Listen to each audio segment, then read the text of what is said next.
Perdí a mi hijo mayor por entregarle todo al menor, y cuando lo necesité, me cerró la puerta en la cara. Si vuelves a tocar mi puerta, llamo a la policía. Eso fue lo último que Iván me dijo. Sin gritos. Sin lágrimas.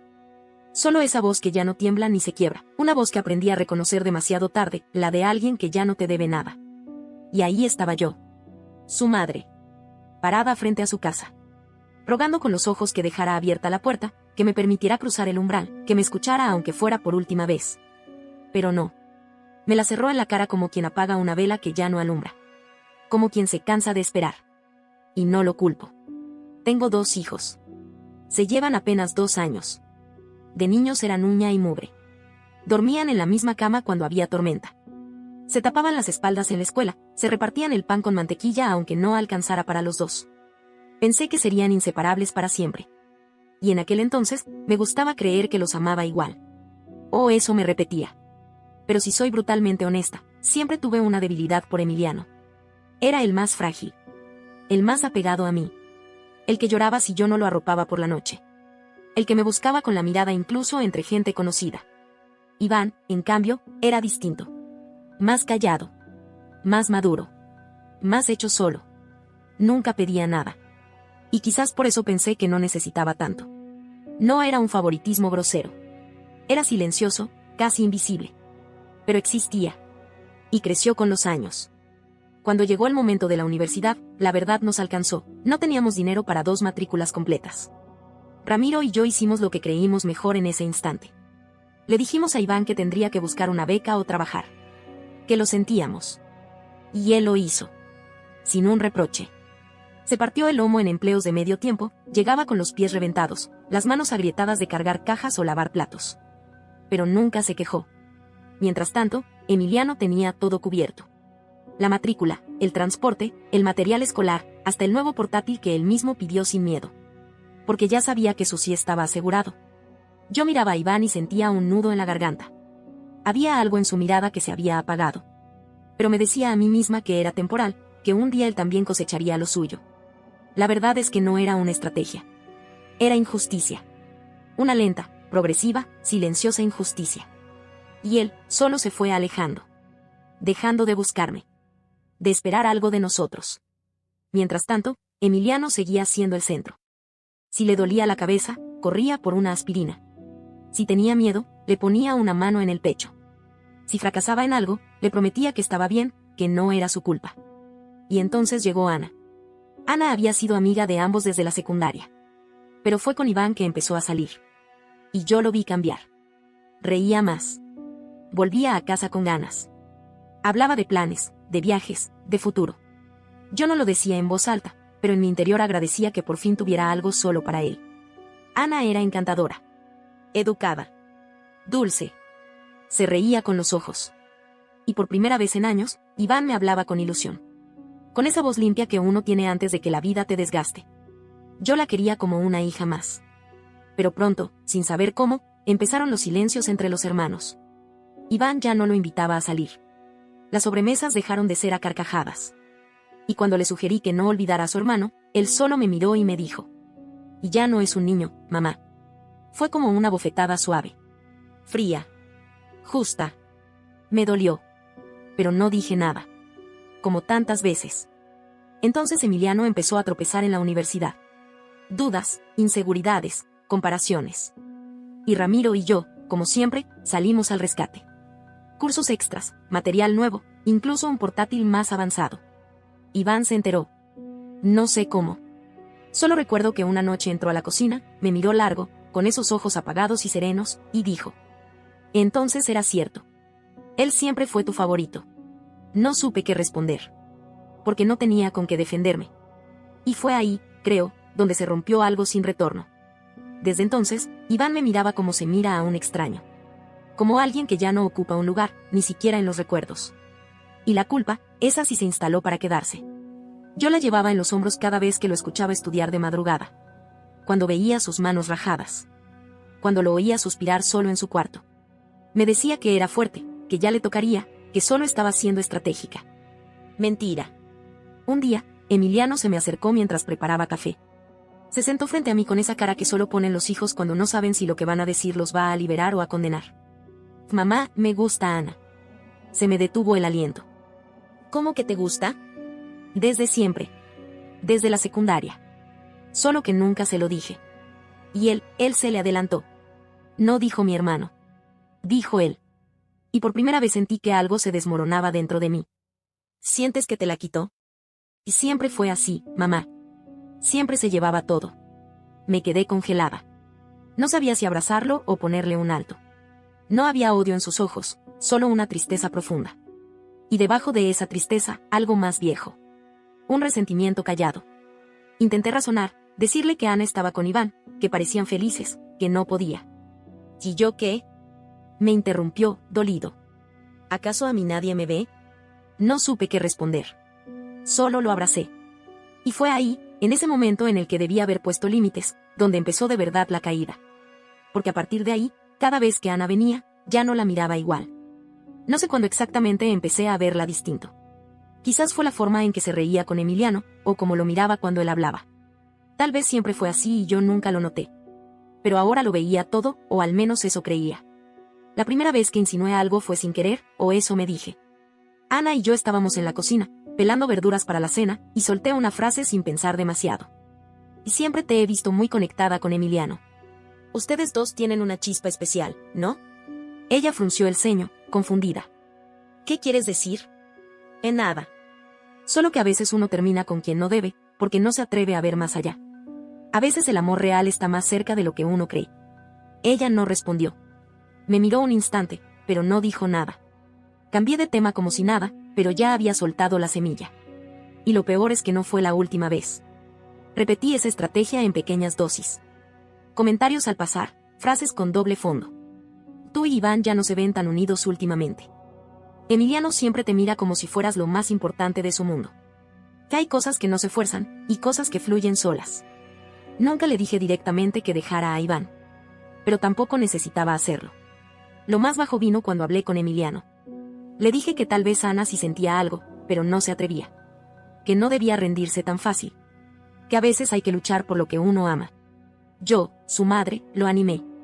Yo misma empujé esa chispa que ya ardía. La noche que todo se quebró, Ana se quedó hasta más tarde de lo normal. Iván tenía turno nocturno y yo me fui a dormir temprano. A la mañana siguiente, me levanté a preparar café y encontré a Emiliano en la cocina, con los ojos rojos, los codos sobre la mesa, temblando. ¿Qué pasó? Y le pregunté, apenas con la voz. No me miró. Solo dijo. Pasó. Y luego se rompió. Como si hubiera estado conteniéndose toda la noche. Mamá. Ana y yo estuvimos juntos anoche. Se me fue el alma al suelo. Quise gritar, llorar, golpear la mesa, pero no hice nada de eso. Lo abracé. Se aferró a mí como un niño asustado.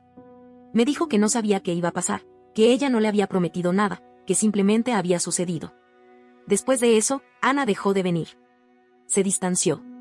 El ambiente se volvió tenso, pesado, como si todos camináramos sobre vidrio. Iván no decía nada, pero estaba raro. Más callado. Más seco. Yo no sabía si sospechaba. Emiliano tampoco. Vivimos en ese limbo durante días, hasta que Ana volvió. Una tarde cualquiera. Tocó la puerta con los nudillos, sin insistencia, como si quisiera que no la oyéramos. Cuando abrí, estaba ahí parada, sin maquillaje, con la cara pálida y la mirada hundida. No quiso pasar. Solo dijo que necesitaba hablar. Iván estaba en el sofá con el portátil en las piernas. Al verla, se levantó de golpe. ¿Qué pasa? ¿Estás bien? Ana asintió. No se acercó. Estoy embarazada, dijo, sin rodeos. Iván sonrió. Dio un paso hacia ella. ¿Es en serio? ¿Vamos a tener un bebé? Ella dio un paso atrás. No es tuyo. Y entonces se hizo el silencio. Un silencio tan brutal que hasta el aire dejó de moverse. Yo estaba en la cocina, pero lo escuché. Todo. Iván no dijo una palabra. Solo la miró. Primero confundido. Luego herido. Después, vacío. En ese momento, Emiliano apareció. Tal vez por destino. Tal vez por castigo. Lo vio todo. El rostro de Ana. El de Iván. El de él mismo. Y en segundos, Iván se le fue encima. No hubo aviso. Le soltó un puñetazo que lo tiró al suelo. Emiliano cayó de espaldas y se golpeó contra la pared. Ana gritó. Yo corrí. Ramiro entró desde el patio. Todo fue caos. ¿Cómo pudiste?, gritaba Iván, con lágrimas en los ojos. Y eras mi hermano, maldita sea. Mi hermano. Emiliano no se defendió. Solo se cubría el rostro mientras su hermano lo golpeaba, mientras toda nuestra historia se deshacía frente a nosotros. Ramiro logró separarlos a duras penas. Pero el daño ya estaba hecho. Iván me miró. Tenía los ojos enrojecidos y algo más, desprecio. Dolor. ¿Tú sabías? Yo bajé la mirada. Claro que lo sabías, dijo con la voz quebrada. Siempre lo supiste. Siempre fuiste parte de esto. Ramiro intentó hablar. Iván lo apartó de un empujón. No intentes salvarla. Ni a él. Esta familia está podrida. Siempre lo estuvo. Ana lloraba en un rincón. Emiliano seguía en el suelo, temblando. Yo quería decir algo, pero no tenía palabras. No quiero volver a verlos. A ninguno. Ustedes murieron para mí hoy. Y se fue. No recogió nada. No miró atrás. Cerró la puerta y desapareció. Esa noche, nadie durmió. Ana se encerró. Emiliano lloró hasta quedarse dormido. Ramiro fumó en la terraza sin decir palabra. Y yo, me senté en la oscuridad, con los brazos cruzados, sintiendo como algo dentro de mí también se apagaba. Pasaron los días. Luego las semanas. Ana dio a luz a una niña preciosa, Luciana. Tenía los ojos grandes como su padre, la boquita de su madre, y esa risa que parecía iluminarlo todo, pero yo no podía disfrutarla. La ausencia de Iván pesaba más que cualquier llanto de bebé. Intenté llamarlo. Le escribí. Le mandé fotos de la niña, cartas, audios con su vocecita diciendo, te quiero, tío. Nada. Silencio. Como si ya no existiéramos. Como si él mismo se hubiese arrancado el apellido y la historia. Un día, mi sobrina vino a visitarme y me soltó una frase que me dio un vuelco al estómago. ¿Sabías que a Iván le está yendo muy bien? Vive en otra ciudad, tiene un buen trabajo, dicen que está comprometido. ¿Comprometido? Esa palabra me dejó vacía. No por celos ni orgullo, sino porque comprendí que su nueva vida no tenía espacio para nosotros. No estábamos invitados. Ni como padres. Ni como familia. Ni siquiera como recuerdo. Pero Emiliano. Él trataba de ser padre. De verdad lo intentaba. Trabajaba largas horas, cuidaba de Luciana, sostenía como podía a Ana, que cada día parecía quebrarse un poco más. Yo lo ayudaba. Lo apoyaba como no lo había hecho con Iván. Pero siempre, siempre faltaba algo. Algo que se había ido con su hermano. Hasta que llegó esa noche. Una llamada del hospital a las 2:13 de la madrugada. Me despertó el timbre del teléfono, pero fue Ramiro quien atendió. Lo escuché repetir cómo, y cuándo, y supe que algo grave había pasado. Emiliano había sufrido una caída en el trabajo. Un accidente. Trauma craneal, fractura de columna. Estaba inconsciente. En coma. Corrimos al hospital. Los médicos fueron fríos y claros, era grave. Muy grave. Si despertaba, tal vez no volvería a caminar. El seguro cubría solo lo básico. Pero los tratamientos intensivos, la operación especializada, todo lo que podía hacer una diferencia, no. No teníamos cómo costearlo. Ana no trabajaba.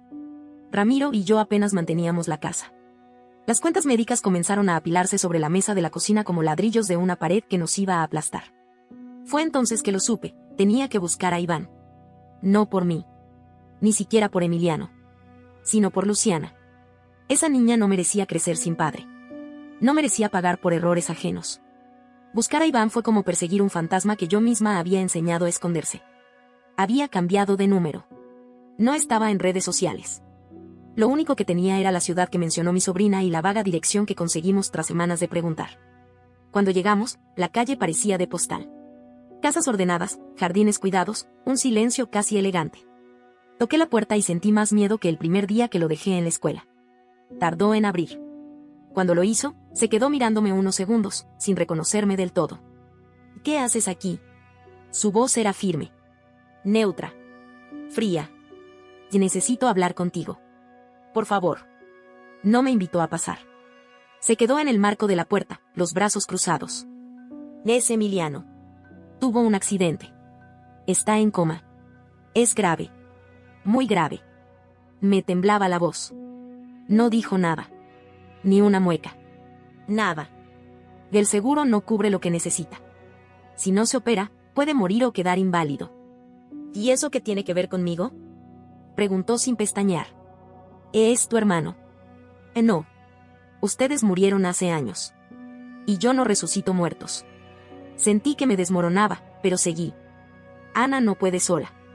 Tiene que cuidar a su hija. Tu sobrina, una niña de 6 años, Iván, ella no tiene la culpa de nada. Él me miró como si hablara de un extraño. ¿Quieres que me haga cargo de la hija de la mujer que me traicionó con mi hermano, mientras tú lo permitías? No fue así, intenté decir, pero él me interrumpió. ¿De verdad tienes el descaro de venir a mi casa a pedirme dinero? ¿A exigirme madurez? Me ardía todo el cuerpo. Pero insistí. Tú siempre fuiste el fuerte. El que no necesitaba nada. Emiliano, él siempre necesitó más. No. Él siempre quiso más. Y ustedes le dieron todo. Incluso lo que era mío. Se quedó en silencio. Yo la amaba, susurró. Ah, Ana. Iba a pedirle que se fuera a vivir conmigo. Tenía todo listo. Y ustedes me lo arrebataron. Porque no sabían amar sin dividir. Quise tocarle el brazo. Él lo retiró como si le hubiese dado asco. Tienes que ayudar. Si no lo haces, se va a morir. Y si muere, dijo con una calma que me heló, será consecuencia de sus propias decisiones. No de las mías. Tomó el celular de la mesa y lo levantó, mirándome fijo. Lárgate. O llamo a la policía. Y me fui. Volví a casa con el alma hecha polvo. Ramiro no me preguntó nada. Sabía que había fallado. Esa noche no dormimos. A la mañana siguiente, el médico fue claro, si no se operaba esa misma semana, Emiliano podía quedar parapléjico. O no despertar. No teníamos opciones. Salvo una. La casa de mi madre. La que había heredado. La que alquilábamos para sobrevivir. Nuestro último recurso. Mi fondo de jubilación. Miré a Ramiro. Él me miró también. No hizo falta hablar. Sabíamos que lo haríamos. Pero antes yo quise intentarlo una vez más. Volver a tocar esa puerta. Esta vez, los dos juntos. Fuimos juntos. Ramiro y yo, de pie frente a la puerta de Iván. Yo con el corazón hecho trizas, él con el rostro endurecido por los años y por la culpa. Iván abrió sin sorpresa. Como si hubiera sabido que íbamos a volver. No dijo nada. Ramiro fue el primero en hablar. Tu hermano está al borde de la muerte. Si no se opera esta semana, podría quedar inválido. O peor. No tenemos cómo pagar. Iván se recargó en el marco de la puerta, los brazos cruzados, la expresión impenetrable. Como si habláramos de un desconocido. Como si estuviéramos en mundos distintos. ¿Por qué yo? Preguntó, sin rabia, sin emoción. Solo curiosidad cortante. Porque eres su hermano, dije yo, apenas con voz. Porque alguna vez lo fuiste. No lo soy. Ustedes me hicieron entender eso. Cuando lo eligieron. Cuando se quedaron callados. Cuando le dieron lo que era mío. Intenté acercarme, pero Ramiro me detuvo con un leve gesto. Esta vez él llevó la conversación. No es momento para hablar del pasado. Estamos aquí porque no hay otra salida. ¿Y la casa de la abuela? Preguntó Iván, mirándome directo. ¿Ya la vendieron? Aún no, respondí con la garganta cerrada. Pero es lo último que tenemos. Si lo hacemos, no tendremos cómo jubilarnos. Iván soltó una risa seca, sin alma. Ah, claro. Ahora sí necesitan pensar en el futuro. Ahora que el favorito está en riesgo. Ramiro dio un paso al frente. La mandíbula apretada, los puños firmes. Madura, Iván. Eres un hombre hecho y derecho. ¿Vas a dejar morir a tu propio hermano por orgullo? No es orgullo, respondió él con frialdad. Es dignidad. Algo que ustedes me arrebataron hace años. Y él es tu sangre. Y grité, quebrándome. Tu sobrino te necesita. Luciana te necesita. Y ahí fue donde explotó. Ana no es nada para mí. Le estalló con una furia contenida. Me usó. Me dejó. Me pisoteó. Y ustedes lo permitieron. ¿Ahora quieren que yo financie su nueva vida? ¿Su rehabilitación? ¿Sus errores? El silencio fue brutal. No había forma de justificar lo que había pasado. Lo sabía. Y aún así, lo intenté. Eres un egoísta, Iván. ¿Qué clase de hijo le da la espalda a su familia así? Y fue entonces que Ramiro, que se había contenido todo ese tiempo, perdió el control. Lo empujó. Fue un golpe seco, un gesto más de desesperación que de violencia real. Iván se tambaleó, pero no cayó. Lo miró, helado. Hazlo otra vez, dijo, sacando el celular del bolsillo. Y te demando. Ramiro bajó la mano, respirando con dificultad. Yo retrocedí, con el corazón encogido, sintiendo que estábamos al borde de perderlo todo por segunda vez. No vuelvan, nos dijo Iván. No quiero verlos. No me escriban. No me busquen. Si lo hacen, tendrán noticias de mi abogado. Y cerró la puerta. No la azotó. No gritó. Solo la cerró. Con esa frialdad quirúrgica que corta más que cualquier grito. Me quedé ahí un segundo más, mirando esa madera que ya no era puerta, sino muro. Muro. Tumba. Final. Volvimos a casa sin hablar. Esa misma noche vendí la casa de mi madre. Llamé. Firmé. Entregué llaves. Todo. Ese lugar que me había visto crecer. Que iba a sostenerme en la vejez. Ya no era nuestro. Pero pagó la operación. Días después, la cirugía se realizó. Fue larga. Complicada. Exitosa, dentro de lo posible. Emiliano sobrevivió. Pero el precio fue devastador. Parálisis permanente de la cintura hacia abajo. El médico fue claro. No volvería a caminar. Ana colapsó. Lloraba todos los días. Me decía que era su culpa. Que no sabía cómo criar sola a una niña y cuidar a un hombre postrado. Que ya no tenía fuerza. Luciana preguntaba por qué su papá ya no podía jugar con ella. ¿Por qué no podía cargarla? ¿Por qué lloraba tanto su mamá? Y yo me senté en la misma silla del hospital donde había esperado días antes, y entendí. Esto fue lo que construí. Cada decisión. Cada silencio. Cada favoritismo disfrazado de cariño. Todo lo que permití, todo lo que ignoré, todo lo que quise justificar con amor, se había convertido en ruinas. Pensé que el tiempo lo curaba todo. Que algún día Iván tocaría la puerta. Que lo vería parado ahí, con la cara dura, sí, pero con el corazón latiendo aún por dentro. Que diría algo. Lo que fuera. Mamá. Hablemos. Estuve pensando. Pero no. Han pasado años. Emiliano vive en casa. En una silla de ruedas. Ana lo cuida lo mejor que puede, pero a veces la veo quebrarse en el pasillo, cuando cree que nadie le escucha. Luciana es la luz de esta casa. Tiene una risa idéntica a la que Iván tenía cuando era niño. Es dulce. Brillante. Y cuando me abraza, siento que aún hay algo por lo cual seguir. Pero no hay un solo día, ni uno, en que no piense en Iván. He intentado todo. Cartas. Correos. Fotos. Videos de Luciana diciéndole te quiero, tío. Regalos de cumpleaños. Noticias de la niña. Todo ignorado. Y un día, lo confirmé. Nos bloqueó de todas partes. No solo del teléfono. Nos borró de su vida. Y no lo culpo. No esta vez. Porque me he mirado al espejo muchas veces desde entonces. Y ya sé quién soy. Una madre que confundió amor con preferencia. Protección con traición. Una madre que creyó que el hijo fuerte nunca se rompía. Y cuando se rompió, ya era demasiado tarde para recoger los pedazos. Ramiro y yo apenas sobrevivimos. Él envejece en silencio. Carga sus culpas a su manera. A veces lo veo hablar solo en el jardín. Creo que conversa con Iván. Con el hijo que ya no está. La última vez que lo intentamos fue en el cumpleaños de Luciana. Le compramos un regalo, lo envolvimos con cuidado, escribimos una tarjeta falsa, de tu tío Iván, que te quiere aunque no lo sepas. La niña lo abrazó como si fuera un tesoro. Esa noche lloré en silencio. No porque esperara que él nos perdonara, sino porque entendí algo más duro. Iván ya no me reconoce como madre. Y tal vez, solo tal vez, eso sea lo justo. Porque yo fui quien destruyó lo que más decía amar.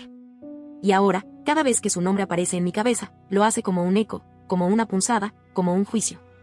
¿Tan mala fui por pedirle que cuidara lo que también fue suyo? No necesito que nadie me lo diga. Lo sé. Porque aún lo estoy esperando. Y ya no va a volver. No olvides dejar tu opinión en los comentarios, dejar tu like y compartir este video.